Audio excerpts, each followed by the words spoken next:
كان يا ما كان في قرية صغيرة كان يعيش فيها عجوز حكيم، كان معروفا على نطاق واسع بحكمته وروح الدعابة، وكان يحظى باحترام القرويين لحكمته وصفائه، وكان الناس من كل مكان يطلبون مشورته، وكان يرحب بهم دائما بابتسامة دافئة.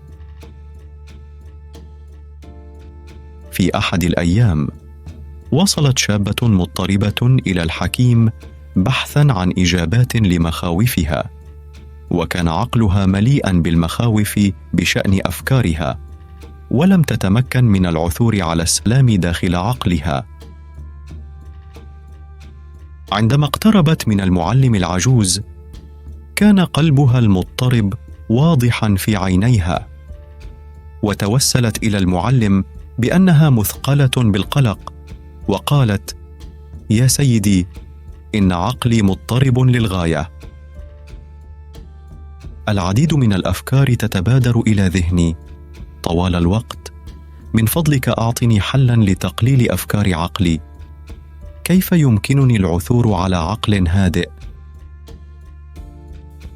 استمع المعلم باهتمام وأشار إليها بأن تجلس معه تحت ظل شجرة أزهار الكرز، ثم قال لها: يا بنيتي، يجب عليك بممارسة الهدوء وممارسة التأمل كل يوم، وعن طريق القيام بالتأمل والهدوء ببطء وببطء سيبدأ عقلك في الهدوء.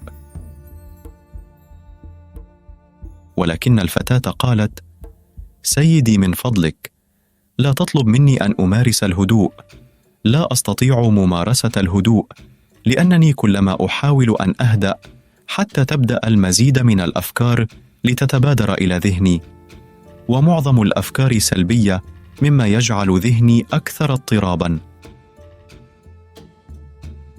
قال المعلم: لا تقلقي يا ابنتي، يحدث ذلك في المرحلة الأولى من الهدوء، ولكن من خلال ممارسة الهدوء والتأمل ببطء وببطء سيبدأ عقلك في الهدوء.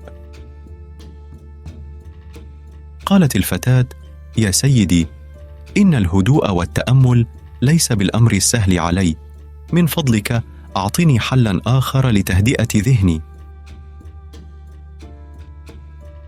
رأى المعلم أن هذه الفتاة لن تفهم مثل هذا، ثم قال: حسنا، إذا أصررت سأعطيك حلا آخر والذي يمكنك من أن تهدئي عقلك، ولكن عليك أن تعودي غدا أو أن تقضي هذه الليلة بالجلوس بمفردك. فشعرت الفتاة بسعادة غامرة وقالت: شكرا يا معلم، بالتأكيد سأعود إليك غدا. عندما كادت الفتاة على وشك الذهاب قال المعلم: ولكن تذكري شيئا واحدا، لا تفكري في القرود أثناء هذه الليلة، وإلا سيصبح الحل غير فعال. قالت الفتاة: يا سيدي، لماذا أفكر في القرود؟ لم أفكر قط في قرد في حياتي كلها، أنا لا أفعل ذلك، لا تقلق بشأن ذلك. عادت الفتاة إلى المنزل بسعادة وجلست بمفردها. بينما هي بمفردها تذكرت كلمات المعلم الذي قال لها: لا تفكري في أي قرد عندما تجلسي بمفردك. عندما تذكرت كلمات المعلم بدأ يتبادر إلى ذهنها صور القرود.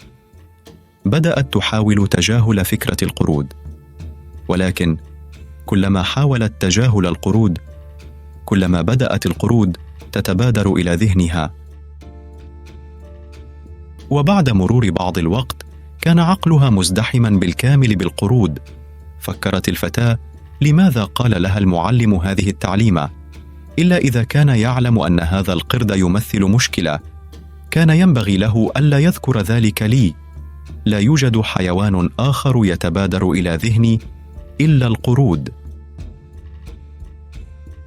بدأت تتوتر أكثر فأكثر، فقامت وأخذت حماما، وارتدت ملابس جديدة واستقرت مرة أخرى في غرفتها. بمجرد أن تغمض عينيها تتفكر تعليمة المعلم، وعندما تفتح عينيها كانت القرود في كل مكان حولها، أينما نظرت كانت ترى القرود ليلاً، حتى أنها بدأت ترى القرود في وجه أفراد عائلتها. كادت الفتاة تصاب بالجنون. كلما كانت تحاول تجاهل القرود، كلما زاد عدد القرود التي تتبادر إلى ذهنها. بحلول الصباح كانت على وشك الجنون. في صباح اليوم التالي ركضت عائدة إلى المعلم وأخبرته بكل شيء، وقالت: يا سيدي، لم أفكر مطلقا في القرود، والآن ذهني ممتلئ تماما بأفكار القرود، والقرود لا تتركني ولو للحظة واحدة. من فضلك ساعدني وحرر عقلي من هذه القرود. قال المعلم: حسنا، فقط استرخي وتوقفي عن التفكير واهدئي. جلست الفتاة مسترخية وتوقفت عن التفكير، وتفاجأت بأنه لم يعد هناك أي فكرة عن القرود، وكل شيء عاد إلى طبيعته. ثم قال المعلم: ترى يا بنيتي، أردت فقط أن أخبرك عن طبيعة عقولنا. لا تحاولي أبدا لتتقاتلي مع عقلك. عقلك مثل النابض، كلما ضغطت عليه أكثر كلما قفز بنفس الطريقة وبنفس القوة. كلما حاولت قمع عقلك كلما أصبح أقوى. كوني هادئة وابدأي في مراقبة أفكار عقلك، وستجدي أن عقلك سيصبح هادئا تدريجيا وتلقائيا. ولكي تراقبي عقلك عليك أن تكوني دائما هادئة وتقومي بالتأمل.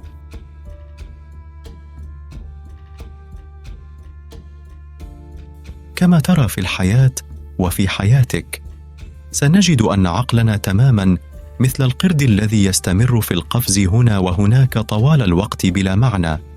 إذا كنت تريد إيقاف هذا القرد بقوة فلن تتمكن من القيام بذلك.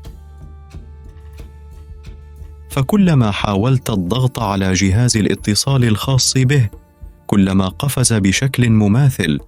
كلما حاولت إيقاف الأفكار في عقلك كلما زادت تلك الأفكار إلى عقلك.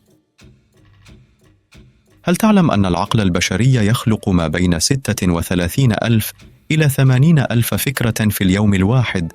إذا حاولت إيقاف هذه الأفكار بالقوة فلن تتمكن من إيقافها، وبدلا من ذلك فإن الجهد الذي تبذله لإيقافها يمنحه الطاقة ذاتها التي يبذلها لتجنبها.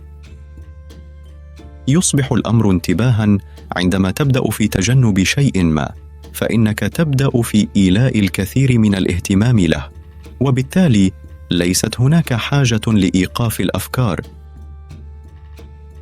الشيء الوحيد الذي عليك فعله هو مراقبة أفكارك غير المرتبطة بحياتنا الروتينية بشكل عام، فنحن لسنا قادرين على مراقبة أفكارنا، ولكن في الهدوء وبالتأمل يمكنك القيام بذلك بسهولة. لذلك تحتاج إلى ممارسة التأمل لتشهد عقلك. يشعر بعض الأشخاص أنه عندما يبدأون في التأمل والهدوء تبدأ المزيد من الأفكار في التبادر إلى أذهانهم،